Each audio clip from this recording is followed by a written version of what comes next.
Nous sommes de partout dans le monde. Je crois que vous avez branché pour nous émission sur différentes chaînes. Les lots, notre frère Pascalis, on va partager la politique Yamboka Congo. Moi, Mboka Mbote. Mbote ndeko jadawa. Moi, Mboka, ce qui te bénéficie le juste pour na kuluka koeba, maema koleka na mboka na biso. Moi, Mboka. Dosa les bosso, to limite partager ngana yoto, ba yimbo ka ba na biso, ba lingi pas comprendre ce qui se passe. Dosa les ancien ministre de la justice Constant Mutamba. Moi, Mboka Constant Mutamba, Asamba qui aventure. Liboso ya bazuzu Asamba lobi aza innocent et azosenga ba lukabala kisaye soki penza loboko ne simba kimbongo ko yebi ki simba kimbongo te selon yo mwana mboka na yebite est-ce que mwana mboka lokwa simba ki aboko na mbongo te batika yeto comme merci beaucoup pour na mutuna. Pour mon Constant Mutamba, le côté, d'abord il faut être profane du faculté de droit. De un, et puis de deux, il faut comprendre les droits au sens subjectif. Mais si tu prends le droit au sens objectif, c'est-à-dire étaler les textes légaux du pays, on condamner Constant Mutamba. Et la peine de Constant Mutamba sera entre 10 et 20 ans de prison fermée. Et je vais le démontrer. L'infraction commence d'abord avec l'intention. Alors là, bolim misangai terme na langage, j'ai exemple la zote ça. Bakutio na mwana batu na ndaku, ozo forcer olongole pantalon to jupe. Mais au violet yete bakutio.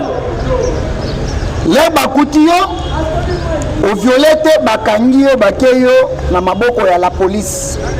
La première des choses, qu'est-ce que tu vas dire? Tu diras, na violé, et de l'autre côté, on dira qu'il y a le problème de tentative de viol.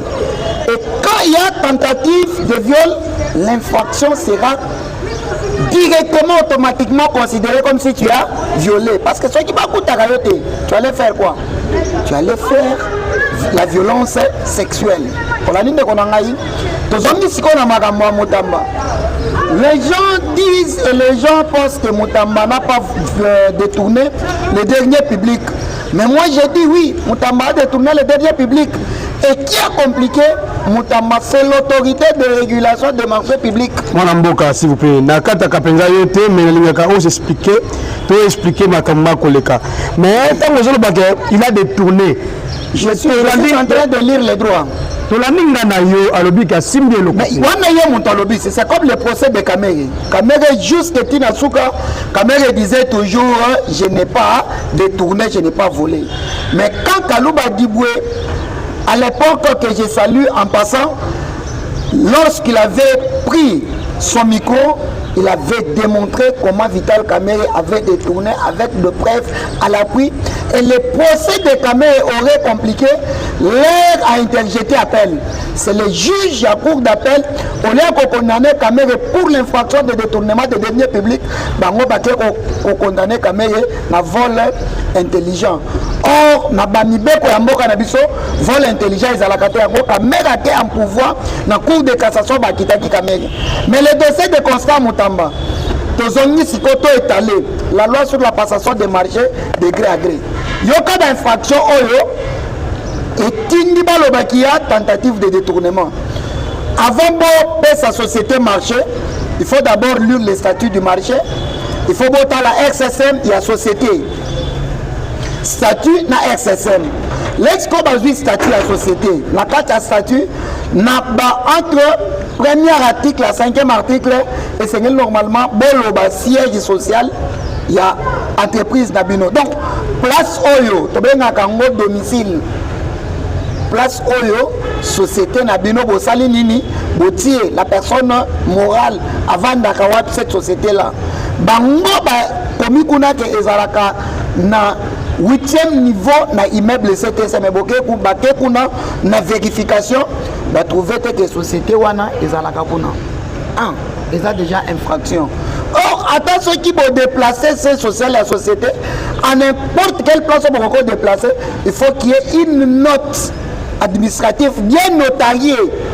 Donc, pour signifier que notre Nassati Nabiso, conformément à tel article, le lobby, le siège peut être déplacé à tout moment.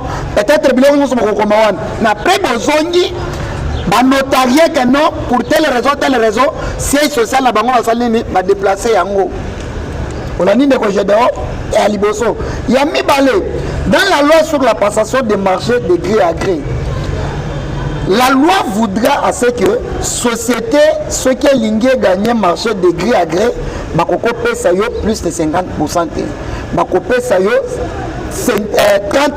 plus ou moins 30%. Il y a mbongo sengeli au démarrer nango musala.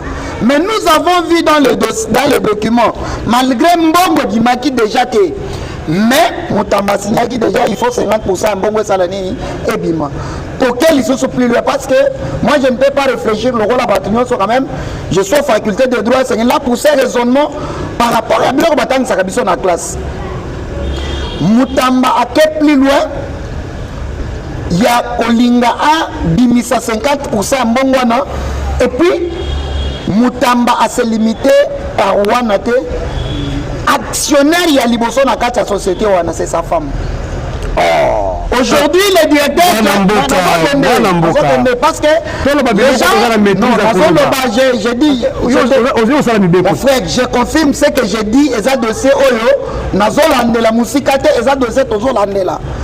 Le directeur de l'entreprise yango o ba gagner marché kina ndenge tozo solola na yo boatikali ko yebana te azomona na te mosko yo lingo de opesa bango nini mbongo eza ministère de la justice eza Moutamba te cet argent là eza mbongo ya yo eza mbongo na ngai entre guillemets babomaki ba congolais na Uganda bafutisaki Uganda plus de 300 millions de dollars américains on a décaissé déjà près de 200 millions na mbongo il faut eya na kesa ministère ya justice on a dit que j'adore eza mbongo ya Moutamba te eza mbongo anga na yo mais pour bimisango eza na mobeko oyo eza déjà établi pona ko bimisa mbongo wana omoni nyonso eza nini c'est l'excès des ailes omoni Moutamba c'est un jeune oyo je précise bien na bengan de konaye maître Jeff nana communicateur je suis dans l'investigation na senga maintes reprises pour koutana na ancien ministre de la justice Constant Moutamba total certaines réalités ba boya pour accorder une audience excès des ailes. Aujourd'hui les gens disent que c'est un procès en caractère politique. Non na droit et en expression moko tolobaka de l'enda landa les droits doivent se dire tel que le droit soit. Donc mobeko badua esengele salema na lolenge esengele zala et non bango bazokanisa que le droit doit se dire comme le droit devrait. Non, le droit doit se dire tel que l'est. Et puis la loi est dure mais c'est la loi. Moutamba lokola mutu asali droit et le makam nazolo ba oza makambo ya ancien système d'habiter mais avec le nouveau système eza biloko totangi na deuxième licence biloko ba passation de marché na makambo mususu tu verras que Constant Moutamba akendaki kowelela parce qu'un juriste quand il veut réagir par rapport à quelque chose il ne doit pas réfléchir comme un politicien mais plutôt un juriste doit réfléchir conformément à la loi.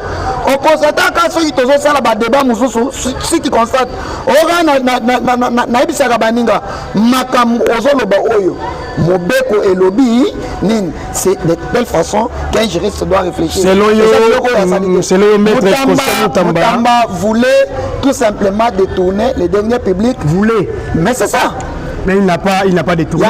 On appelle ça exemple na bandelike yo nengo zabo jedon okuti mwana na yo ya mwasi na ndako montazo linga alongola Egypte muntu wana violé mwana te okutia azolinga zala nini alongole jipe ok fundi est-ce infraction ya tentative ya kolongola muntu jipe ezalaka ezate la personne sera arrêtée qu'il a tenté de violer et quand il y a tentative de viol l'infraction sera consommée directement comme Montasaline a violé parce que l'infraction commence d'abord avec l'intention infraction ezalaka en action d'abord l'infraction commence dans l'intention c'est là on se pose la question mbongo balobi esengeli dima 30%, yo BBC 50%. Et puis baké plus loin, société ça na capital il y a $5,000. Mais pas même 5 millions, je dis $5,000.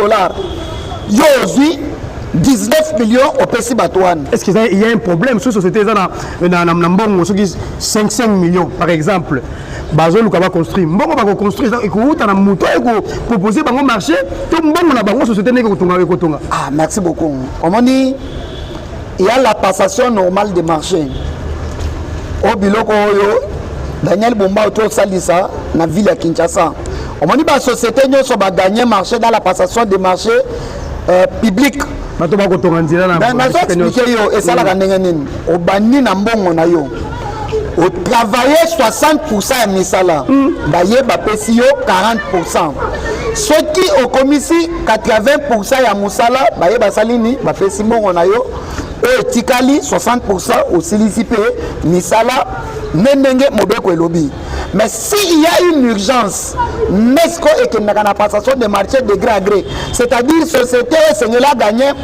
À gagner marché, il y a l'urgence à désengorger la prison. Il faut que ça la prison on est dans les normes. Il y a que désengorger la prison. C'est une urgence dans le pays. On a dit mais la loi voudrait que dans la passation des marchés de gré à gré, et ce qui urgence c'est ça, c'est Bimisa Mbongo, Bimisa au-delà de 30%. C'est là où l'État a l'État a garantir.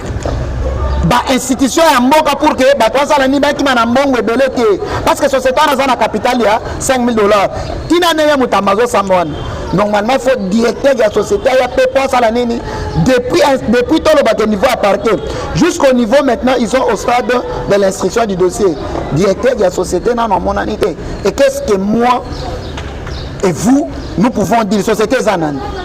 Merci moi Namboka. Je crois que tu as un cas de dossier à Maître Costa Moutamba, qui ministre de la Justice. Les lois Azo Samba, Bolandi, Seno, moi Namboka Pascalius, Ndenge expliqué, Ndenge Oye Ayebi. Ceux qui peuvent moni Oazo le Béza Malamouté, landa biso na commentaire, Oye Bana Kosunga Pebiso et Kozala Malamu Mingi. Moi Namboka Toko Koba na émission na biso. Kaka pona dossier à Maître Costa Moutamba mais tolo ngwana nu musika na mibeko po ovandi mingi na mibeko to yana na niveau politique ozomona teke no Maître Costa Moutamba ba yimiye ndeka ba le salamike ba luka moya ko isaïe. Bon, Moutamba d'abord avant de sur les faits politiques parce que la science politique on dit science politique et sociale. Et la définition de la politique, c'est l'art de gérer une cité. Et le rôle de la politique, c'est comment gérer vraiment une société. Tandis que le social étudie les questions du bien-être de la population. Ce qui te quitte sur le point politique et social, le peuple congolais doit d'abord comprendre que moi, je suis du couleur politique de l'UDPS. Je dois quand même être sincère. Le communicateur de l'UDPS. Je dois être sincère et clair parce que, attention, comme on a le rôle à Sodineni, n'a évité. On m'a dit l'UDPS a lutté pour un état de droit. On l'a dit, d'accord? Ce qui toque la politique. Dans la politique, tu as la jungle, la loi d'Italium, œil pour œil, dent pour dent.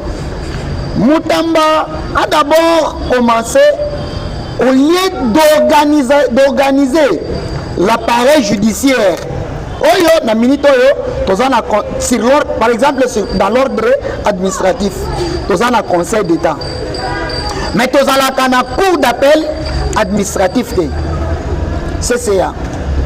Tu as un tribunal administratif de Namboka. On se comprend dans l'ordre administratif. Tandis que dans la Cour de cassation, nous avons la Cour de cassation, nous avons la Cour d'appel, nous avons le tribunal de grande instance ainsi que les tripés. Mais dans l'ordre administratif, d'où qu'est-ce que Moutamba devrait faire? Il devrait commencer d'abord à organiser. On l'a où le makamwa ba prison wana ba ucho recruter ba magistrat sika ba ibi place à otinda bangote. Près de 5000. Mais moi parce que quand on dit que Moutamba na ministère de la justice a salé le côté laissez-moi expliquer les faits politiques.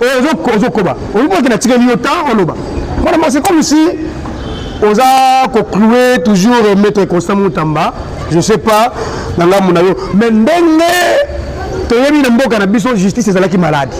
Même le chef de l'État avait dit notre justice est malade. Maître Constant Moutamba, il n'a même pas fait 5 ans, même pas 4 ans.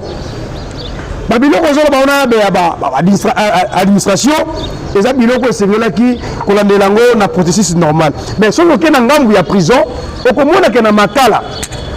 Avant ya mbeto za la quitté, batmazo ko finana nombre débordé, batmazo bita même nyamana zamba za ki malam. Mais boye inaye Maître Constant Moutamba a pesimbeto a libéré baba innocent et lokola batu tango nyoso bako karamaka moya ko fina kaka bango kuna ezate tout ça la prison mususu lisumu eza wapi. Mais merci beaucoup pour na mutuna na yo. C'est comme si moi na bimi classe na 25%. A sali 25% na classe. Et l'ignolo bateke azwaki na bakour nyonso te. A esko par exemple si par exemple na obakomi obenga sikoyo 8e des humanités au kalatobando benga 2e CO et 8e primaire moi na ye na 8e primaire a présenté yo hôte ya français oyo asali 8 sur 10 olani ndeko na ba mathématique azuite histoire azuite géoazuite yo sikoyo ovandi okumisa mwana kapo azi 8 c'est 10 na français T. Il faut que soit moi au totalisé mon enfant a fait 60% plus donc l'enfant est intelligent. Mais en termes de pourcentage, s'il faut évaluer Moutamba Sali, laissez-moi te dire, il n'a même pas atteint 20%. Mais laissez-moi t'expliquer parce que vous prenez le droit au sens subjectif. Moutamba a bandi Bitumba, place Seigneur a bandaté. Bitumba ya Moutamba, c'était d'abord la réorganisation de l'état de droit ou bien de l'appareil judiciaire se trouve dans le texte légal du pays. Je vous donne l'exemple. Premier président, il y a Cour de cassation. Le procureur général prend la Cour de cassation. Azana avantage local la premier ministre na katamboka na biso selon les textes na bango olani de konangai oyoki que procureur général prend la Cour de cassation à Sominda kuna Europe il y a près de 900 000 €. La première des choses, avant au sein de justification, tu dois d'abord faire les investigations parce que Moutamba oubliait que les juges naturels il y a un juge de la Cour de cassation, c'est la Cour de cassation elle-même. Vous allez encore la dengue na vandi boye, vous allez foutre pas na ngamoko, na ba makambo ngamoko na sali, na sama dengue ni. D'où Moutamba devrait d'abord commencer par modifier les textes légaux du pays pour bloquer ces gens-là. Bolobite, le procureur général de la République ne peut pas être considéré comme le premier ministre. Le premier ministre est le chef d'une institution, tandis que le premier président de la Cour de cassation fait partie membre d'une institution. Institution na bango eza nani cour. Non, c'est le pouvoir judiciaire et l'institution cour et tribunaux. On a dit de Konangaï. Et qui est le responsable de cette institution? C'est le président de la Cour constitutionnelle. On a dit de Konangaï. Alors il faut qu'au niveau à Kendo, va simplifier l'avantage. On a besoin d'avantage jusqu'au point que, à ceux qui balongoli, procureur général prend la Cour de cassation. Moi si naïe, la nanga bien. Donc yemoko, à côté de la cause salaire naïe. Et l'actuel procureur général pour la Cour de cassation touche $300 000. To so balongoli bache mutu mususu wana ko bandozo $300 000 par mois. Oyo balongoli wana ko bandozo lisusu $300 000 par mois. Soki akufi, mwasi na ye ko banda ko zo lokola un tiers ya salaire na donc mwasi ko bandozo $100 000 par mois. Soki mwasi akufi, mwana na ya ko bandozo un tiers à condition que mwana wana azala moins de 25 ans. Donc soit tiki mwana 13 ans. Tina nenge bana wana bakoko kisa 25 bako bandozwa salaire ya papa na bango mais papa na bango azate maman na bango azate. C'est là où Mutamba devrait d'abord commencer to modifier biloko yo mokeza bango te.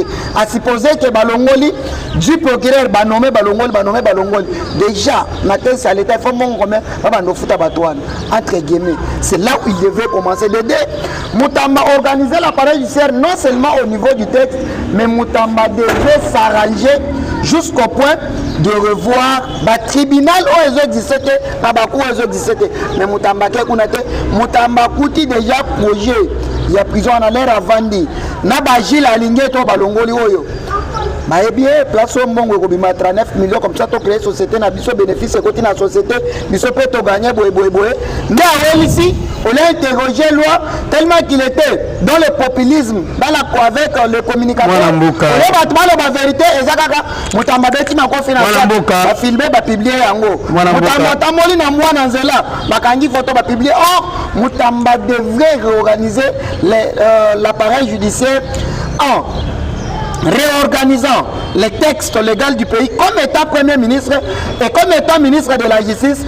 Il avait le plein pouvoir, le plein droit au balobaka basalaka projet de loi d'adopter un mot dans le conseil des ministres à cas déposé l'Assemblée nationale va revoir le texte. Donc Mutamba il faut pas condamner 15 ans de prison fermée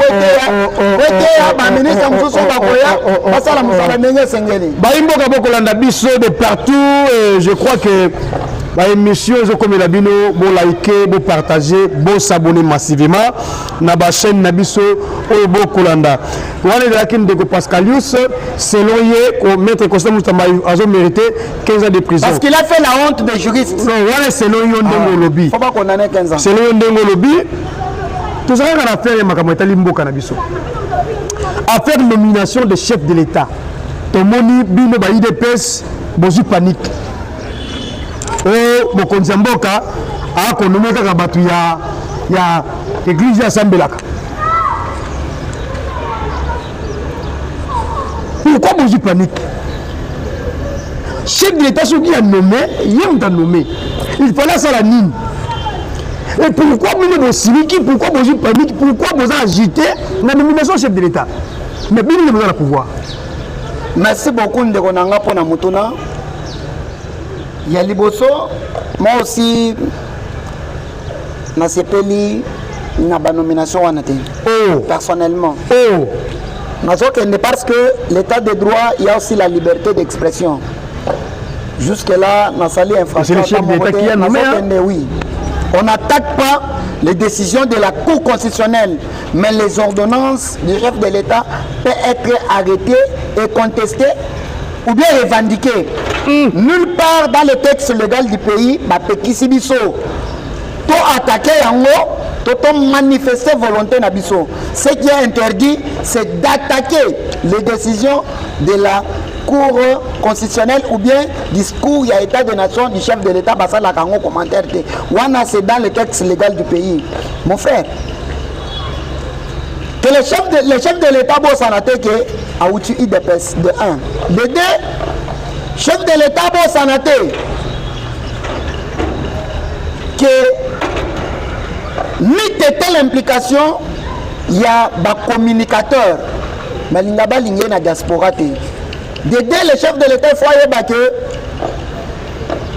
ceux qui parlementaires debout. À l'époque, on a un fils Moukoko, on a battu ce que je salue en passant fils Moukoko. Bapelisa Bapinete Libanda à la prison de la République. Malgré que c'est la volonté du chef de l'État. Parce que Photozonga n'a qu'à histoire. Kabundu n'a pas Kabou et clic non soana. Bakoti na permanence pour Basala. Déclaration. Babengana Félix n'a parti parce qu'il avait trahi. Fils